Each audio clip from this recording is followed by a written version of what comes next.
Olá, tudo bem com vocês? Aqui é o professor Daniel Camargo e hoje vamos ter uma aula falando um pouquinho sobre o gênero textual relato histórico. Tá? Para isso, nós vamos ler um relato histórico, vamos fazer algumas atividades e comentá-las. Ok? Então, pegue sua caneta, seu caderno, preparem-se para as anotações e vamos à aula de hoje. Então, o que é um relato histórico? O relato histórico pode ser definido como uma narrativa que estabelece relações entre sujeitos, fatos e tempos históricos. O autor de um relato histórico não se atém à narrativa de uma história, mas sim aos acontecimentos observados. Então, num relato histórico, sempre vai aparecer alguém contando alguma coisa baseado em fatos, em documentos. Ok? Isso é bem importante saber, porque do contrário não é um relato histórico, pode ser um relato fofocórico. Se não tiver documentação, pode ser uma fofoca, ou como está na moda hoje, uma tal de fake news. Então olha só, então vamos ler o texto e responder as questões, tá? A partida. O rei Dom Manuel marcou para um domingo, 8 de março de 1500, a partida da frota de Cabral. Seu objetivo era que o povo acorresse ao Porto do Restelo, chamado de Praia das Lágrimas para os que vão, Terra do Prazer para os que voltam.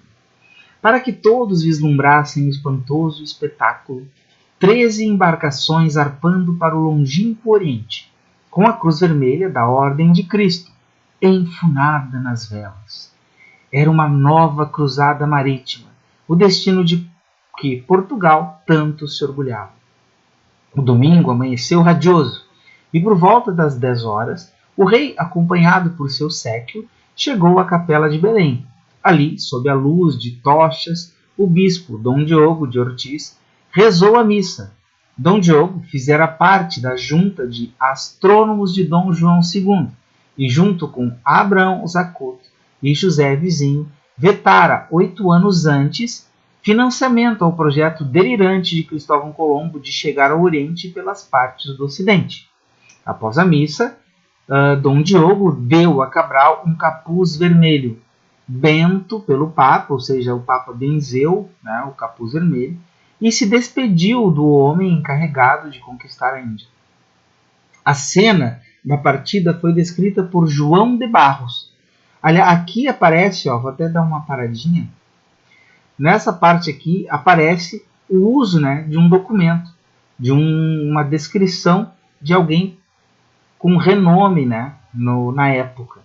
Tá? E isso sempre vai aparecer no relato histórico, porque o autor de um relato histórico ele vai se basear sempre naquilo que ele vê, obviamente, e nas narrativas que são baseadas em documentação. Tá? Então vem aqui, a cena da partida foi descrita por João de Barros, um dos maiores escritores portugueses de todos os tempos, e que, naquele dia, estava no Porto de Restelo.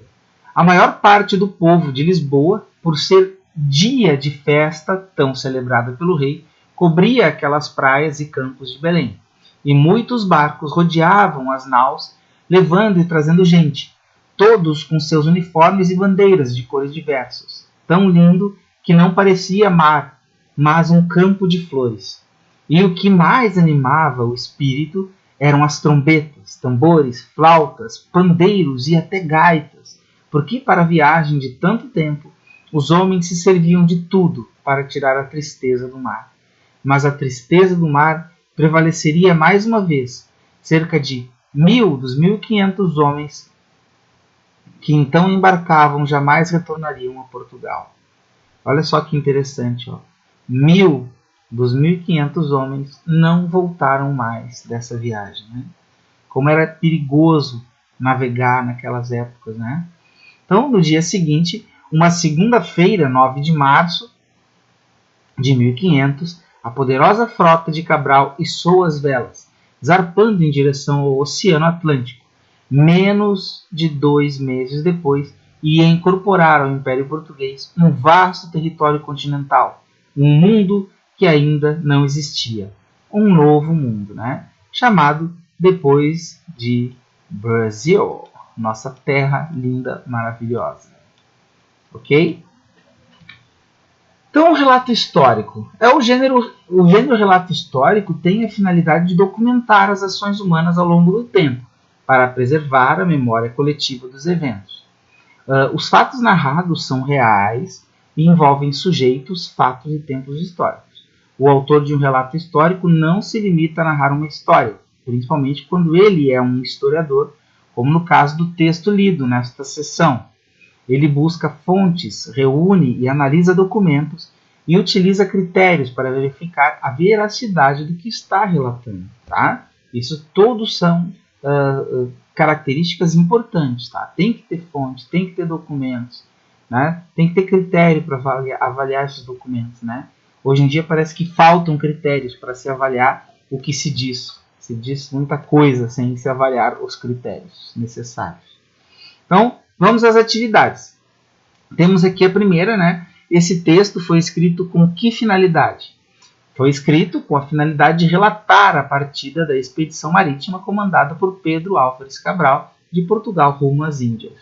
Ok? Está claro no texto. O acontecimento relatado no trecho é verídico, que é uma característica de um relato histórico. Tem que ser verídico. Qual é a função social desse texto? Tá? Manter a memória de fatos históricos. Esse é o objetivo. Tá? Essa é a função. O texto é escrito em primeira ou terceira pessoa? Na terceira pessoa. Tá? Por exemplo, aqui, ó, o rei Dom Manuel marcou. Marcou, o verbo marcou está na terceira pessoa. Ó. Ele marcou. Para um domingo, 8 de março de 1500, a partida da frota de Cabral. E se nós formos voltar ao texto, nós vamos ver vários verbos na terceira pessoa, tanto no singular quanto no plural. E por que é utilizada a terceira pessoa? Tá? Por que é utilizada a terceira pessoa? Porque eu estou contando o que os outros estão fazendo. Tá? Eu estou narrando o que os outros estão fazendo. Então eles foram, ele foi, ele fez, ele saiu, ele dançou, entendeu? Falta de controle, né? Então vamos lá. Depoimentos no relato histórico. O autor de um relato histórico utiliza depoimentos de pessoas que participaram dos fatos, pesquisa documentos, tanto oficiais, que são leis e outros documentos governamentais, como pessoais, que são cartas, diários e etc. E consulta a obra de outros historiadores sobre o mesmo período. Tudo isso para certificar-se da veracidade do que relata. Aqui não é colocado, tá, cartas e diários e documentos governamentais, mas tem muitos autores, tá, principalmente na literatura brasileira acontece muito isso, tá? Machado de Assis, Joaquim Manoel de Macedo e outros autores, as obras deles podem servir para estudo histórico, tá? São obras que relatam, mesmo não sendo relato, mesmo sendo ficção, acontecimentos históricos, tá? Então isso também pode ser usado. Então vamos lá para as questões. No texto há o depoimento de alguém que participou dos fatos relatados. Quem é ele? Qual sua profissão? É João de Barros, escritor português, tá? Aparece lá no texto. Se a gente for olhar, até eu acho que aqui foi sublinhado, João de Barros, ele vai ajudar. Qual sinal de pontuação é usado para marcar seu depoimento? As aspas, tá? Que é quando você dá a voz a alguém, você pode usar aspas ou o travessão. Por que o autor optou por apresentar a descrição das caravelas no porto do Restelo, feita por João de Barros? Converse sobre isso, tá? Para conferir mais veracidade e mais credibilidade ao seu texto. Então ele fez toda essa descrição, ele contou, ele mostrou tudo, ele quis detalhar tudo para mostrar para mais credibilidade, mais veracidade a tudo que ele estava escrevendo, tá? No fim, no trecho, predomina o relato de fatos ou de impressões pessoais. São fatos, tá? Não são um relato histórico não pode ter opinião pessoal, ele tem que ser baseado em fatos, ok? Segundo o texto, qual era o destino da frota de Cabral? Era o Oriente, tá? Aqui tem uma parte do texto que fala, né, transcreva um trecho que comprove sua resposta. 3 embarcações zarpando para o longínquo Oriente, ou após a missa de Dom Diogo, deu a Cabral um capuz vermelho, bento pelo Papa, e se despediu o homem, encarregado de conquistar a Índia, no caso, né, fica no Oriente. O porto do Restelo era chamado de Praia das Lágrimas para os que vão, Terra do Prazer para os que voltam. Explique essas duas formas de identificar o local. Dá para ver isso, aqui eu vou mostrar, mas dá para perceber quando ele fala lá, ó, 1.500 homens partiram, tá? 1.500 homens partiram, mas só 1.000 retornaram. Só 500, quer dizer, tá? Então, assim, cerca de 1.000 dos 500, né, não retornaram. Então, só 500 homens retornaram dos 1.500. Então, olha só, é natural identificar assim, Praia das Lágrimas para o que vão. Por quê? Porque eles vão morrer, né? As navegações eram extremamente perigosas na época. E Terra dos Prazeres para os que voltam, porque tem que felicitar, né? Festejar o momento da volta daqueles que estão retornando. Ok? No relato histórico existem marcadores temporais e espaciais, tá? De tempo e de lugares. Para que o leitor possa acompanhar com precisão o desenrolar dos acontecimentos em um relato, utilizam-se marcadores temporais e espaciais. Ao longo do texto, esses marcadores permitem ao leitor localizar os fatos no tempo e no espaço. Assim, o relato histórico informa, por exemplo, datas, horários ou períodos do dia em que os acontecimentos ocorrem, nomes de locais onde se desenrolam os fatos relatados. Então, aqui na 8, em qual cidade e país aconteceram os fatos relatados? Tá? Lisboa e Portugal. No trecho aqui que vai ser descrito, a maior parte do povo de Lisboa jamais retornaria a Portugal. Legal, né? Anote os locais dessa cidade que são mencionados no texto. O porto, né, de Restelo, a capela de Belém, que são aqui marcadores espaciais, tá? Que são os locais, o espaço. Quando a gente fala de espacial com relação à narração de texto, as pessoas ficam viajando. Mas espacial é espaço, né? É local, tá? Eu tive bastante dificuldade para entender isso lá no 5º aninho, no 6º aninho. O professor falava, tem que indicar as marcações espaciais no texto, e o espacial. Eu já imaginava lá no espaço longínquo, né? Na Lua, por exemplo. Então vamos continuar aqui. Aqui evento os marcadores temporais 8 de março de 1500 e 9 de março de 1500 correspondem. 8 de março de 1500, festa do povo no Porto de Restelo e missa para abençoar a frota de Cabral. 9 de março de 1500, partida da frota de Cabral. As duas datas são os principais marcadores temporais, porque relacionam os acontecimentos relatados, a festa e a partida, né, propriamente dita. Aqui aparece o seguinte, ó, a marcação de tempo encontrada no primeiro parágrafo é retomada de forma indireta no segundo e no terceiro parágrafo, o que auxilia na coesão do texto as frases iniciais dos 3 primeiros parágrafos e grife essas retomadas, tá? Então vamos fazê-lo, ok? Eu vou ter aqui o autor indica a data em que o fato ocorre, 8 de março. Então vamos marcar ali 8 de março, que aparece aqui, ó.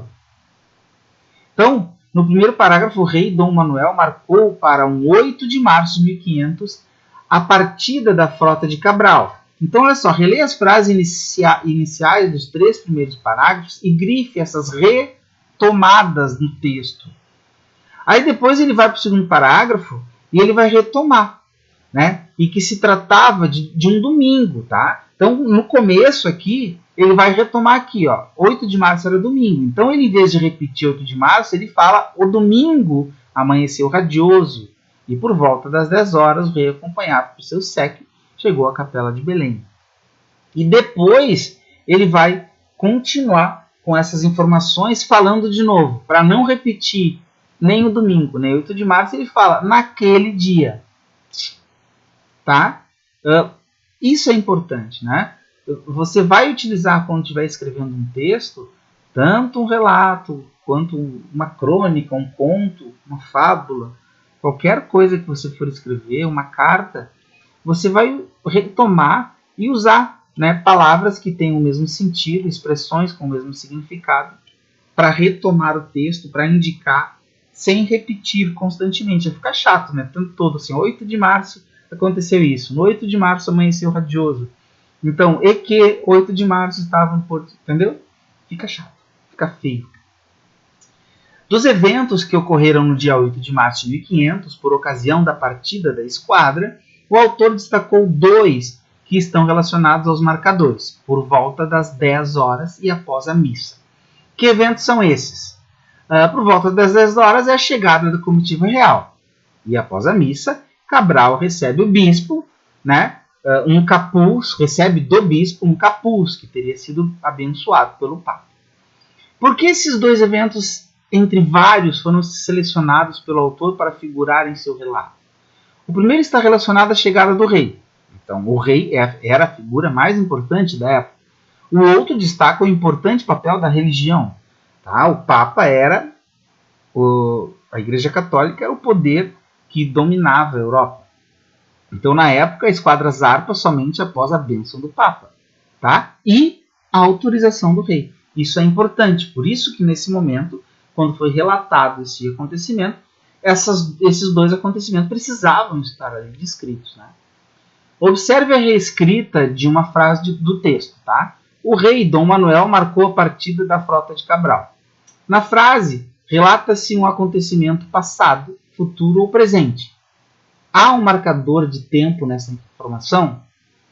Ó, marcou, tá? É passado. Vamos botar ali. Sempre quando eu falo de tempo, eu vou ver o verbo. Tá? É a principal marcação de tempo de uma oração, tá? De uma frase verbal.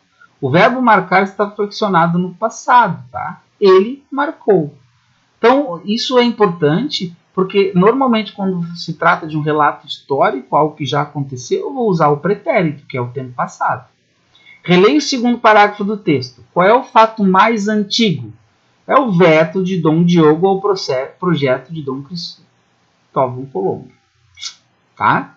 O autor mencionou o fato mais antigo por mostrar que Dom Diogo, no dia da missa, acreditava que era possível chegar ao Oriente por caminhos do Ocidente. Mas antes não. Porque antes, como está no texto, ele disse que ele aconselhou, né, a não ser investido dinheiro, né, nas doideiras de Cristóvão de Cabral, né?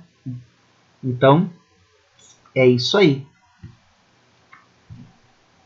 Por hoje, é isso. Então, sempre, tá? Eu já falei isso outras vezes, vou repetir. Quando se trata de interpretação de um texto e das características de um gênero textual, tudo vai estar dentro do texto informado, tá? Nenhuma questão, principalmente se for uma avaliação, um concurso ou alguma coisa, vai estar solto, assim, sem objetivo.